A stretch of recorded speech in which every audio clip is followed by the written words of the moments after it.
Romanos capítulo 12.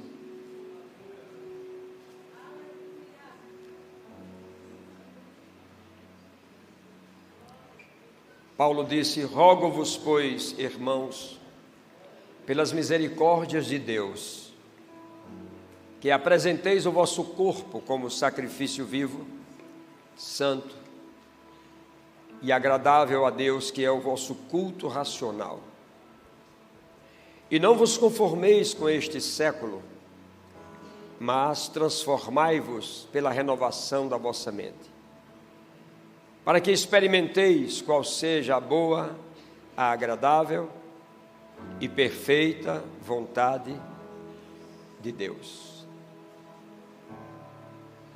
Nós temos, Pai, pelo Teu Espírito, a iluminação da palavra, que é luz para os nossos pés, é lâmpada para o nosso caminho, é lâmpada para os nossos pés, luz para o nosso caminho, indo ou vindo, subindo ou descendo. A Tua palavra é a nossa regra de fé e prática, para que alcancemos os desejos do Teu coração.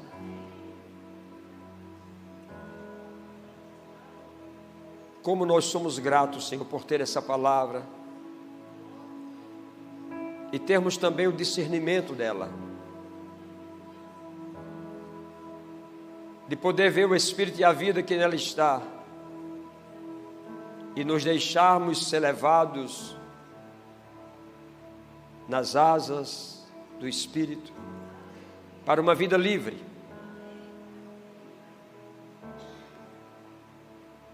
Como eu amo a Tua lei, Senhor. Ela é a minha meditação dia e noite. Obrigado, Senhor, porque eu guardo todos os ensinamentos que foram me dados. E Te peço que me ajudes a fazer valer cada momento da minha vida e da vida dos meus irmãos, em adoração, em rendição e em alegria. E aquilo que nessa noite, Pai, a minha mente não alcança, que a mente do Espírito que está em mim se manifeste. E assim tudo que nós fizermos aqui, o Teu nome seja exaltado e glorificado. É a nossa oração em o nome de Jesus. Amém. Você pode sentar.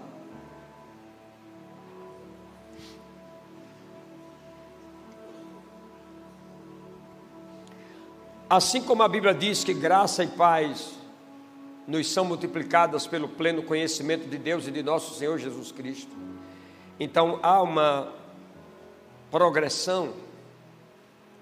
Quanto mais você conhece a Deus, quanto mais você conhece a Cristo, mais você é inteirado da graça dEle e da paz dEle, que excede todo o entendimento.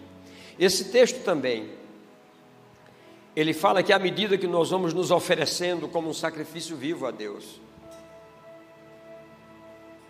e não nos conformando com o tipo de vida que nós vivíamos anteriormente, que é o ciclo desse mundo, e à medida que vamos nos transformando pela renovação da nossa mente, pelo entendimento, a Bíblia diz que nós vamos experimentar a boa, a agradável e a perfeita vontade de Deus. Então nós vemos 3 momentos aqui. Por um tempo, quando a maturidade ainda não chegou ao seu ápice, nós experimentamos a boa vontade de Deus, e é muito bom experimentar a boa vontade de Deus. Mas a verdade, Deus não quer que nós fiquemos apenas na boa vontade. Deus quer que nós avancemos para o próximo passo, que é a vontade agradável, aquela que você se sente bem. Mas Deus não quer que paremos aí, Ele quer que nós avancemos mais um pouco, porque tudo é progressivo. Ele quer que a gente chegue a um tempo em que possamos experimentar da perfeita vontade dEle. E por que é necessário chegar nesse ponto da perfeita vontade? Porque quando nós chegamos ao ponto da perfeita vontade de Deus, a gente não pede, a gente agradece. E por que a gente não pede? Porque a gente já sabe que tem tudo. Foi o que o apóstolo Pedro disse. Nós já temos tudo que conduz à vida e à piedade. E quem nos faz ver essa riqueza, esse tesouro no vaso de barro, cuja excelência é dele, não de nós, quem nos faz ver isso e aprende a manifestar, é essa vontade perfeita de Deus, quando nós adentramos nela. Agora, a coisa mais importante é que quando nós adentramos esse nível de perfeita vontade de Deus, nós entramos também no nível de liberdade. Mas eu digo também que quanto maior o nível de liberdade, mais aumenta também a nossa responsabilidade. E quando a liberdade vem, e quando a responsabilidade se acopla a ela, é como o profeta disse em tempos passados, e eu linko com esse texto: você corre, mas não se cansa. Você não se fadiga.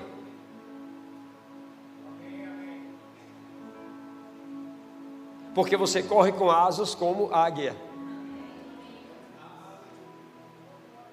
Porque de fato e de verdade nós não fomos feitos para ficar com os pés plantados nesse chão. Nós somos feitos para andar nas asas do Espírito. E a perfeita vontade de Deus nos leva a experimentar esse ápice da sua vontade. Eu preciso repetir algumas coisas que nós falamos nessa manhã, porque elas estão tão vivas dentro de mim, para a gente perceber como é que a liberdade chega ao nosso espírito, ao nosso coração, de uma forma que ele contamina as três dimensões que nós temos: o corpo, a alma e o próprio espírito. Jesus estava caminhando com os seus discípulos, e se você quiser, abra comigo em Mateus 16. Eu quero te mostrar algo interessante que eu não mostrei nessa manhã. Jesus estava caminhando com os seus discípulos, e o desejo de Jesus com os discípulos não era que eles vivessem apenas numa vontade boa ou numa vontade agradável, mas é que eles entrassem na vontade perfeita, porque a vontade perfeita é a vontade que traz a liberdade de vida. Porque de fato foi para a liberdade que Cristo nos libertou. Aleluia. Então a Bíblia diz que indo Jesus, capítulo 16 de Mateus, versículo 13, para os lados de Cesareia de Filipe, ele pergunta aos seus discípulos: que diz o povo ser o Filho do Homem? E eles responderam: uns dizem que tu és João Batista, outros tu és Elias, e outros Jeremias, e outros dizem que tu és um dos profetas. Mas vós estáis livres ao ponto de saber quem sou eu. Porque quem está escravo dos seus sentimentos e das suas emoções não está livre. E não pode ver na dimensão do Espírito a revelação do mesmo.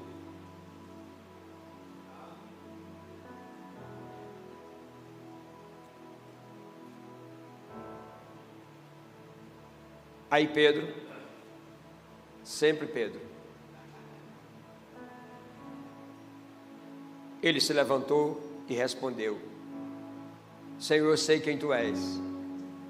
Por um momento Pedro dá sinais de que é um homem tão livre, que os céus se abrem para os seus olhos e uma palavra de conhecimento salta, quando ele não tinha nem nascido de novo e nem sido batizado com o Espírito Santo, mas aquilo veio, e isso é possível. Ele diz: eu sei quem tu és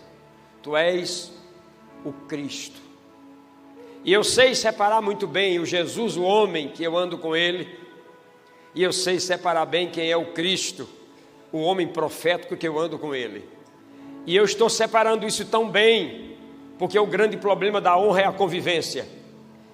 E se eu não tiver sabedoria na minha convivência, eu vou misturar o homem com o ser profético. Mas nesse momento eu sei quem é o homem Jesus e eu sei quem é o Cristo. E ele diz: tu és o Cristo, o Filho do Deus vivo. Aquilo foi uma janela que se abre aos olhos de Pedro, e ele, numa dimensão profunda, ele adentra e ele percebe algo que os demais não percebiam. E naquele momento Pedro era tão livre dos seus sentimentos e das suas emoções, da sua carne e do seu sangue, que ele pode contemplar o selar de Deus, o desejado das nações, a rosa de Saron, a brilhante estrela da manhã, que estava diante dos seus olhos. E ele disse: eu sei quem tu és. Tu és o Cristo, Filho do Deus vivo. Ah, Jesus ficou estupefado. E ele disse: bem-aventurado és tu, Simão. Eu posso imaginar como foram essas palavras de Jesus Cristo. Bem-aventurado és tu, Simão. Jesus deve ter vibrado diante dos discípulos. Bem-aventurado és tu, Simão. Alguém sabe quem eu sou, alguém é livre. Bem-aventurado és tu, Simão Bar-Jonas.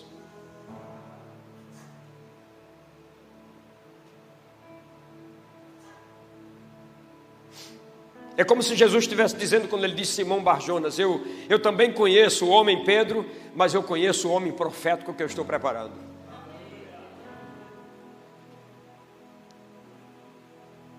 Bem-aventurado és tu, Simão Bar-Jonas, porque não foi carne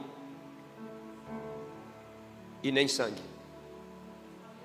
Então nesse momento tu estás livre dos teus sentimentos, das suas emoções, dos teus achismos. Tu estás livre. E só um homem livre pode ver na dimensão do Espírito o que está diante dele. Não foi carne nem sangue que te revelou, Pedro, mas o meu Pai também te abriu uma janela nos céus para que você visse quem está contigo. Mas eu agora também estou vendo algo, Pedro. Presta atenção no que eu vou te dizer. Tu és Pedro, e sobre esta pedra eu edificarei a minha igreja. E a partir daquele momento Pedro passou a ser uma pedra de edificação. Isso é profético demais. Uma pedra para edificar coisas. A Bíblia diz que nós somos também pedras vivas. Mas quando é que Deus pode pegar essas pedras vivas que somos nós, e quando é que Ele pode começar a construir alguma coisa a partir de nós? Quando verdadeiramente formos livres.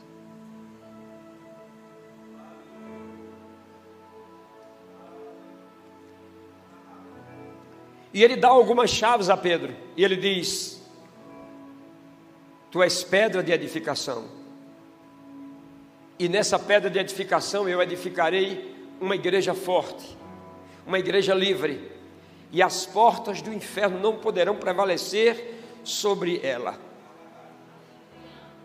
Mas para essa construção, Pedro, eu vou te dar algumas coisas.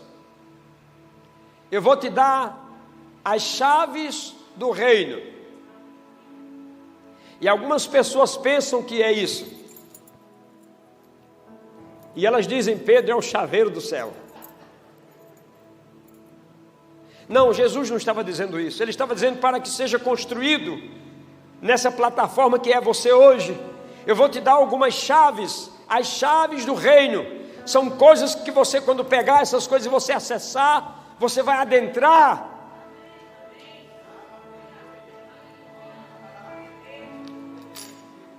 Oh, aleluia.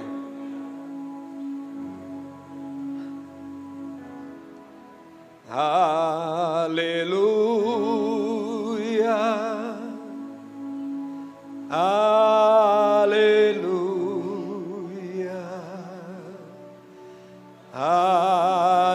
aleluia, aleluia,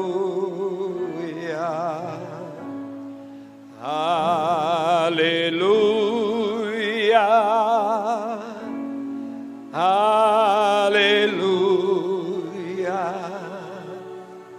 aleluia.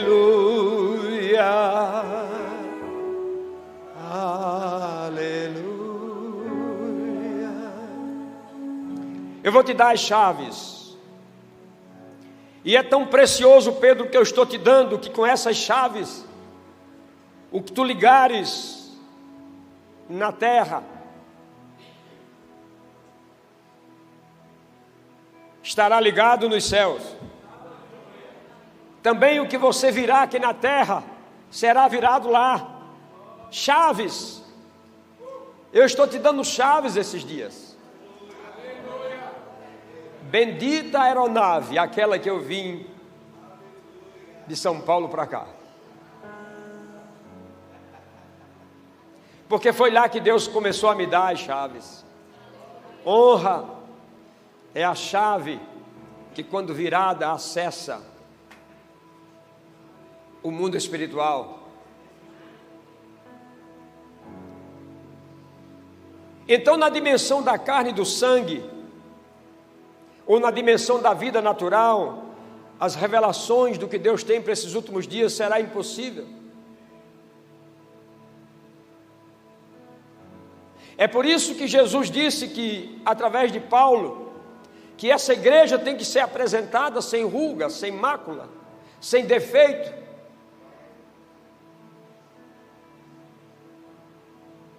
A única carne, o único sangue que essa igreja pode ter é o do Mestre.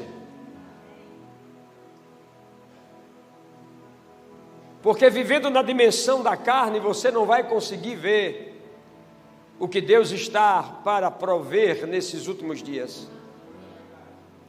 Porque a revelação do sangue da carne, ela estará sempre baseada nos sentimentos e nas emoções.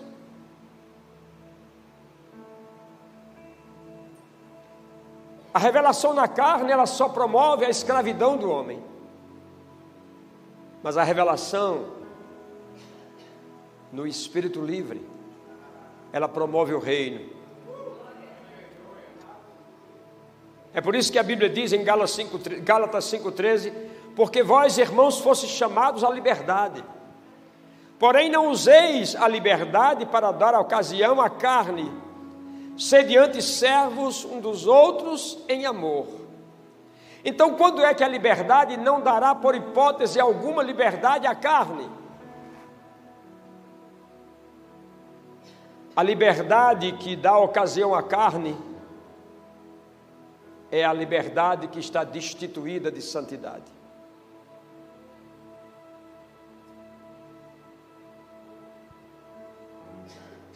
Se a liberdade que você tem promovido na sua vida, ela está destituída de santidade,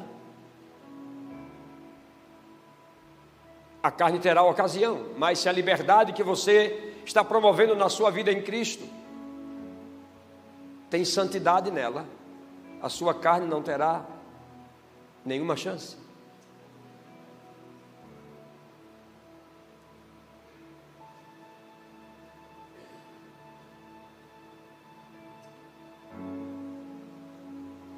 E aí, depois daquela conversa tenebrosa, todos começaram a respeitar Pedro. Puxa, Pedro é temperamental. Pedro sai com cada conversa, cada coisa, cada situação, mas agora todo mundo está respeitando Pedro. E aí, chega um momento que Jesus vai mostrar o quanto ele é livre para os seus discípulos, o quanto ele está destituído de medo, de sentimentos, pronto para dores, experimentado, e em nome dessa liberdade que ele tem envolvida nele, num contexto total e existencial, ele começa a mostrar aos seus discípulos que lhe é necessário seguir para Jerusalém e sofrer coisas dos anciãos e dos principais sacerdotes e dos escribas, e ser morto e ressuscitar no terceiro dia.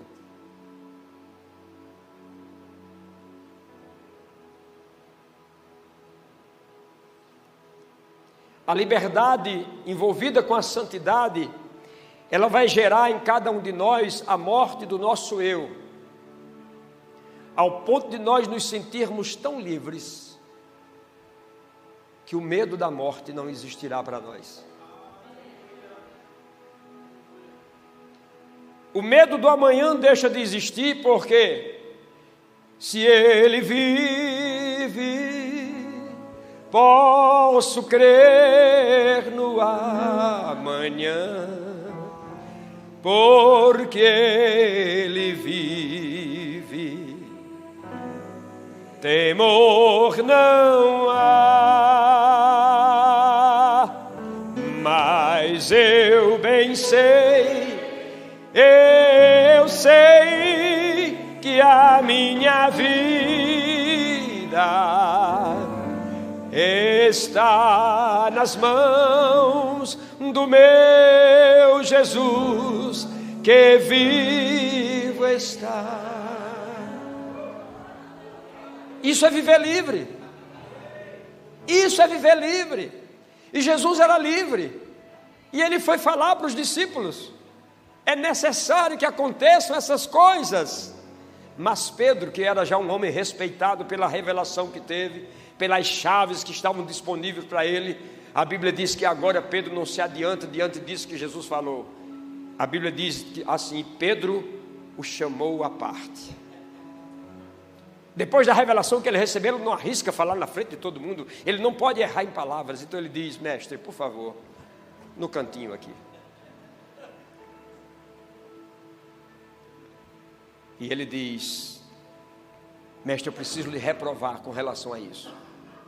Receba minha reprovação. Mestre, tenha compaixão de você mesmo.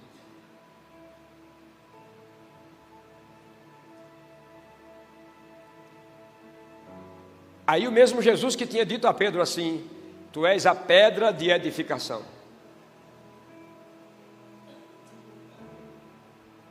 Ele o abraça forte e diz: para trás de mim, Satanás, porque tu não cogitas das coisas de Deus, e sim das coisas dos homens.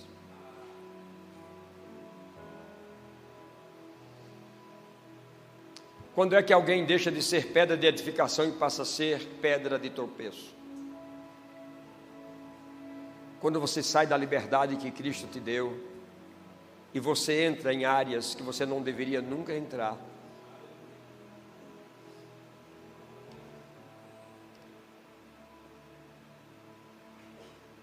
Nós temos que preservar aquilo que Deus tem nos dado, aquilo que Deus tem colocado nas nossas mãos precisa ser preservado. Você aprendeu que a salvação é o sozo de Deus, que tem 5 ingredientes envolvidos nele. Quais são eles? Eu vou reensinar você. Libertação, segurança, preservação, cura e perfeição, que é maturidade espiritual. Agora, porque não temos familiaridade com isso, porque não há uma libertação verdadeira nos crentes que se dizem salvos, porque nós não aprendemos ainda o que Paulo disse aos Filipenses no capítulo 2, versículo 12. Ele disse: irmãos, eu estou para ir, mas não só na minha presença, muito mais na minha ausência, vocês devem desenvolver a salvação de vocês. Desenvolver a salvação. Então ele está dizendo: você precisa desenvolver a sua libertação. Não é pelo sangue nem pela carne. Você precisa desenvolver a sua segurança. Não é pelo sangue nem pela carne. Você precisa desenvolver a sua preservação. Não é pelo sangue nem pela carne. Você precisa desenvolver a sua cura. Não é pelo sangue nem pela carne. E você precisa desenvolver a sua maturidade espiritual, a sua libertação. Não é pelo sangue nem pela carne. A salvação tem que ser trabalhada todos os dias, porque a salvação tem 3 estágios. O primeiro momento, quando recebemos Jesus como Senhor e Salvador, nós fomos salvos da culpa e da penalidade do pecado, imediatamente. Mas aí você passa pelo segundo estágio, você está sendo salvo do hábito e do domínio do pecado. Porque se você chegar na segunda-feira, depois de aceitar Jesus no domingo, e você olhar no espelho, não mudou nada, você é o mesmo. Mas o desenvolvimento da salvação leva você a entrar na liberdade que Cristo promoveu para você e para mim na cruz do Calvário. Precisamos preservar isso para que possamos nos tornar verdadeiramente livres. É a mesma coisa quando falamos de fé, ensinamos isso a você. Você não pode ouvir sobre fé e não pensar em 5 coisas imediatamente. Que fé vem pelo ouvir. Mas fé que vem pelo ouvir, quando a palavra chega, o segundo ponto depois de ouvir é receber. O terceiro ponto é acreditar, crer. O quarto ponto é falar do que você ouviu, recebeu e creu. E o quinto ponto é agir. E é por isso que a fé muitas vezes não faz o que ela deveria fazer, porque nós não exercitamos os 5 pontos. E eu nem gosto desse negócio de ponto, mas é um jeito, é numerá-los. Então nós precisamos colocar em prática essas coisas que geram para nós a segurança e a liberdade que temos em Cristo Jesus. Mas eu falei do segundo estágio, não é? Que você está sendo salvo do hábito e do domínio do pecado. E tem texto bíblico que concorda para você com isso. O pecado não terá domínio sobre vós. Então fica mais fácil. Bendito seja o nome do Senhor. E quando você se liberta verdadeiramente, você se torna um ser abundante, como Jesus disse. Diga: Deus é bom em todo tempo. Agora, quando você reconhece o benefício da liberdade, quando você conhece o benefício da liberdade, você deixa de viver uma vida de ignorância. Mas quando você não reconhece o benefício da liberdade, a ignorância é teu tutor. Então nós precisamos reconhecer o benefício dessa liberdade que nos foi dada, da graça que nos tocou, para que sejamos verdadeiramente livres. Bendito seja o nome do Senhor. Diga: Deus é bom em todo tempo. Essas chaves que eu estou te dando são as chaves que você vai destravar coisas que estão travadas há muito tempo e você não sabe por que estão travadas.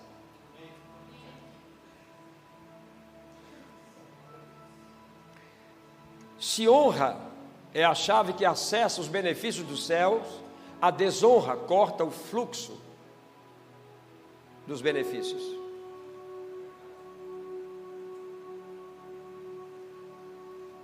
Agora, tudo isso foi nos dado por meio de uma aliança, de um alto preço que foi pago. Agora, como nós vamos corresponder a uma aliança que não vemos, se não correspondemos a uma aliança que vemos?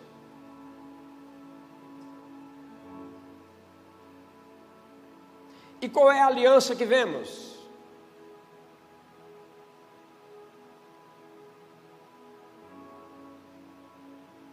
Não é a aliança do casamento de Adão e Eva. É a aliança que, como Paulo disse, essas coisas são fantásticas que eu estou falando para vocês, mas na verdade eu estou falando de Cristo e da sua igreja. Então, se nós não respeitamos a aliança que nós temos aqui como membros do corpo, e é uma aliança que nós vemos, se nós não nos honramos mutuamente, se nós não nos amamos mutuamente, se nós não nos corrigimos mutuamente, como vamos respeitar uma aliança que não vemos?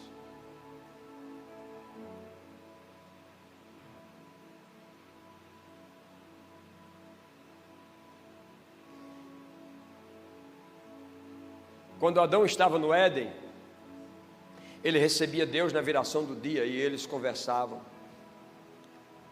E eu penso que na mente de Adão era como se os outros momentos no Éden Deus não estivesse.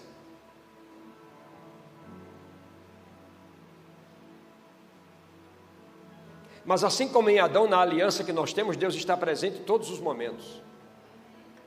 Quando eu grito com minha esposa, eu estou simplesmente afetando a aliança que eu tenho com ela. Quando ela grita comigo, nós estamos afetando a aliança que nós temos um com o outro.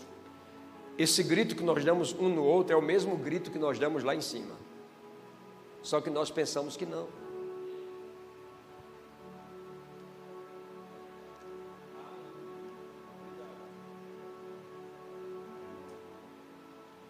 E não sendo possível Deus se fazer visível todo o tempo, Ele se fez invisível, mas Ele está presente.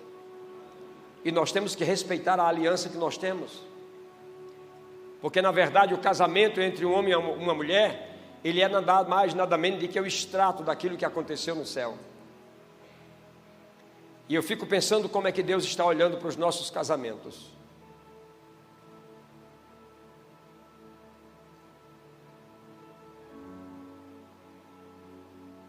A Bíblia diz que o marido deve amar a esposa como Cristo amou a igreja e a si mesmo se entregou por ela, se entregou para morrer. Mas diz também que as mulheres devem ser submissas em tudo. E às vezes dá a impressão que esse tudo quem colocou foi o diabo. Mas não foi, foi Deus.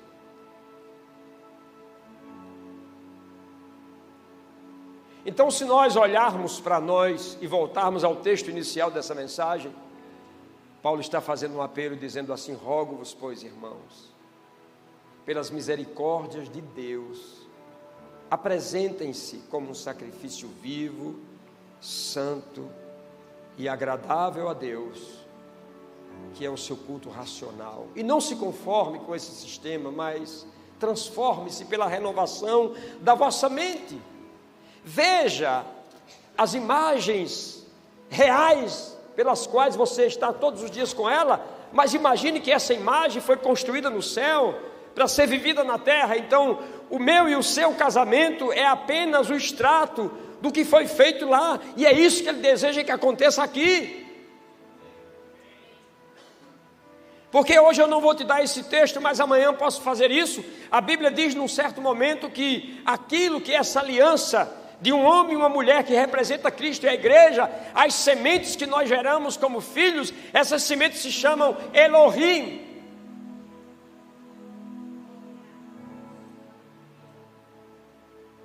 Então por isso é tão profundo nos tornarmos livres e não vivermos na dimensão da carne e do sangue,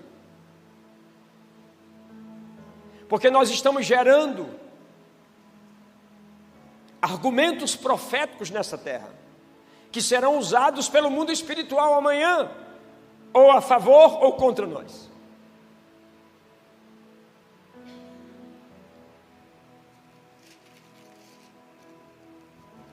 E nós pensamos que honrar é...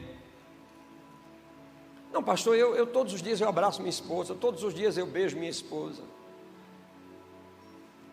Isso é bom. Mas isso não é tudo. Por quê? Porque o beijo e o abraço, ele vem da dimensão dos sentidos, dos sentimentos e da emoção. Agora a honra, o zelo pelo outro, o dar a vida pelo outro, essa honra, ela vem do Espírito.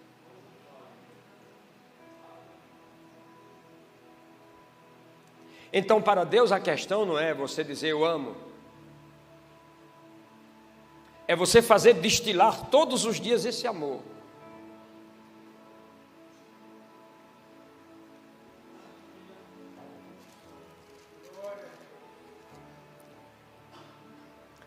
E Pedro diz, e vamos terminar com isso. Pedro diz: porquanto está escrito, irmãos, sede santos, porque eu sou santo. A nossa aliança é uma aliança de santidade. Escute isso, eu vou te dar uma chave agora, preste atenção. Santidade é o benefício da liberdade. Repita comigo: santidade é o benefício da liberdade. E ninguém consegue andar em santidade sem responsabilidade. E quem não está disposto a andar em santidade nunca será um ser livre.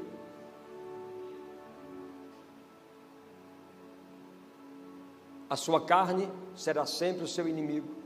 Os seus sentimentos serão sempre os seus inimigos, suas emoções, seus sentidos.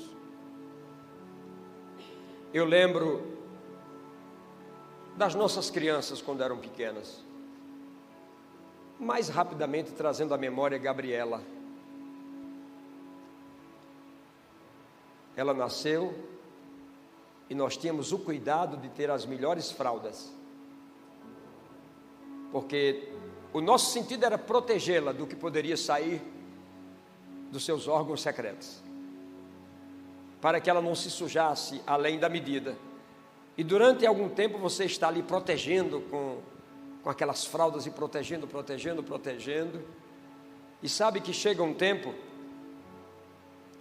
em que eles não podem continuar andando com aquilo, porque eles já deixam de ser tecnon, e a gente quer que eles se tornem ruios. O que significa isso? A gente quer que eles aprendam a ser livres naquilo que o seu corpo precisa. E no momento que nós entendemos que devemos dar a eles a chance de se tornarem independentes e livres, eles se chateiam conosco porque eles foram acostumados a estar com aquilo. E você quer que eles fiquem livres e às vezes eles não entendem.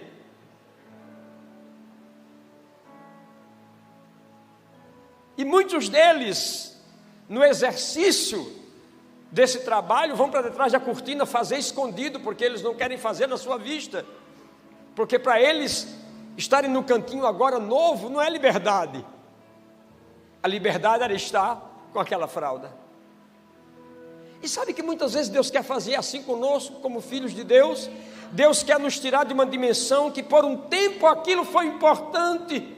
É importante viver a bondade de Deus por um tempo, sim. É importante viver em Deus verdadeiramente a vontade agradável, sim. Mas sabe de uma coisa? Deus quer nos tirar da fralda e nos levar para o piniquinho da perfeição.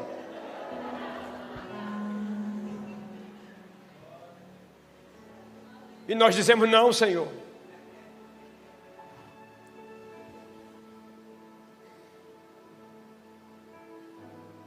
E Ele sabe que essa perfeição, para se tornar livre, é na santidade. Tem um texto que eu preciso ler para vocês. Um minutinho, por favor. Hebreus capítulo 10.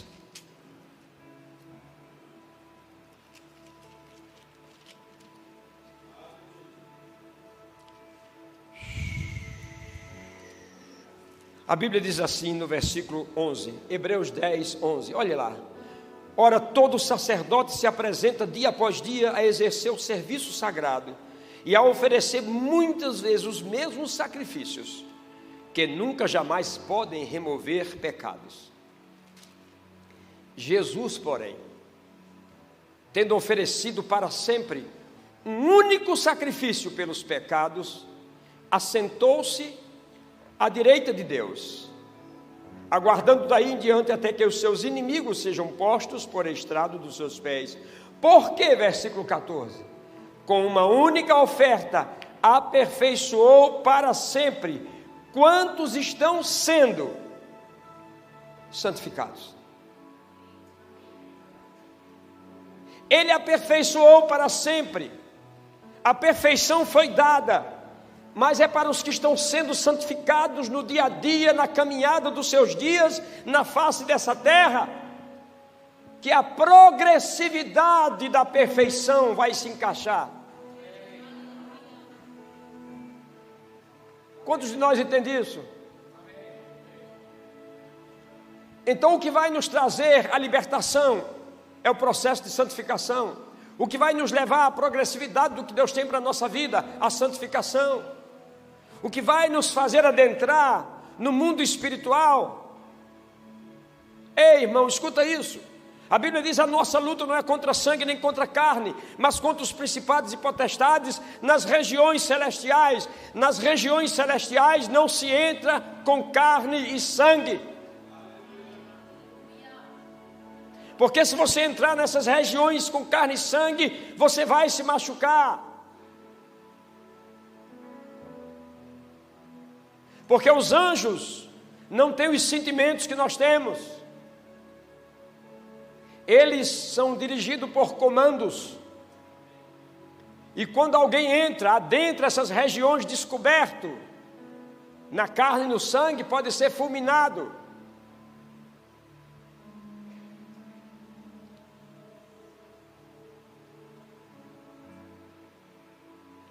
Aleluia.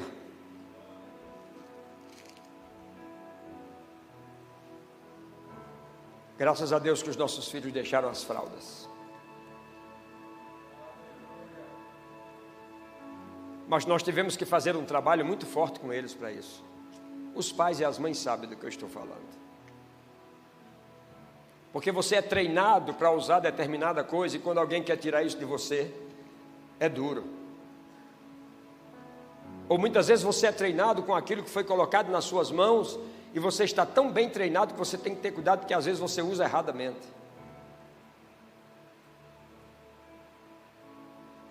Moisés foi espetacularmente usado e treinado a usar um cajado. Ninguém sabia usar um cajado melhor do que ele. Para cada situação, é para ter uma serpente, ele sabia como fazer isso. É para ter sangue na água, ele sabia como fazer isso. É para dividir o mar, ele sabia como fazer isso. Ele era tão adestrado no seu cajado, que ele um dia pensou que podia fazer tudo o que queria. E o Senhor disse: Moisés, naquele momento, eu disse para você: Moisés, vá diante desse povo e bata na rocha, dê água para eles deixarem de reclamar. E você foi e você bateu. Ninguém sabe bater melhor numa rocha do que você. Você foi treinado para isso. Mas Moisés, teve outro momento que eu disse: Moisés, esse não é o tempo de ira nem de rancor, esse é um tempo de graça. Você vai chegar diante da rocha e você vai falar para ela.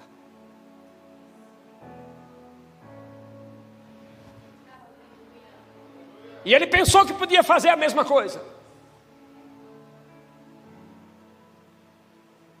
E você pode dizer assim: meu Deus, tantas pessoas erraram e elas não tiveram o julgamento que Moisés teve. Claro, você tem que entender que aquela rocha era profética, era Cristo, e Moisés não bateu no homem, ele bateu no profético. E não se bate no profético, porque se corre perigo. E por isso ele teve a sentença que ele teve.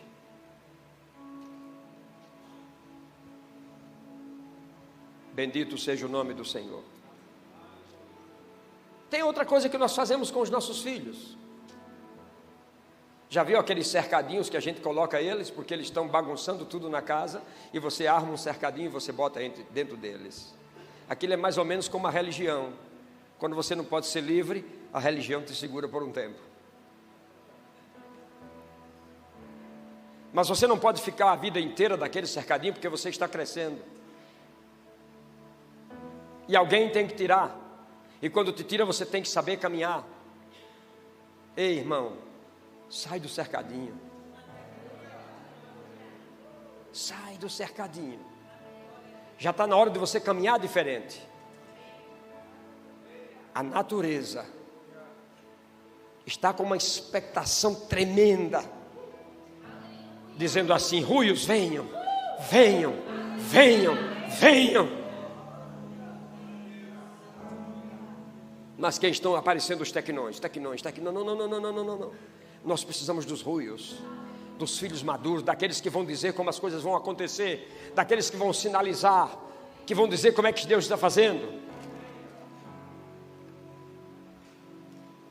Você sabe por que Deus disse para Lázaro: Lázaro, sai para fora. E quando Lázaro saiu, ele estava todo enfaixado. Eu acredito que alguma faixa do pé deve ter folgado e ele veio. Os mortos, para não ficarem prostrados, precisam de faixas.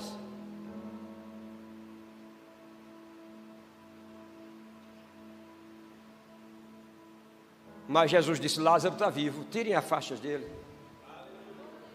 Está no tempo, irmãos, de nós tirarmos as faixas e caminharmos livres. Aquelas áreas que ainda existem faixas, e elas existem, sabe para quê? Para você continuar em pé, porque sem elas você cai. Mas se você for vivo, essas faixas precisam sair de você, para que você possa levantar seus braços, para que você possa abrir sua boca, para que você possa louvar a Deus e exaltar o seu nome e glorificar o seu nome. Se eu fosse você, ficava de pé e levantava as mãos e rendia a Ele a adoração.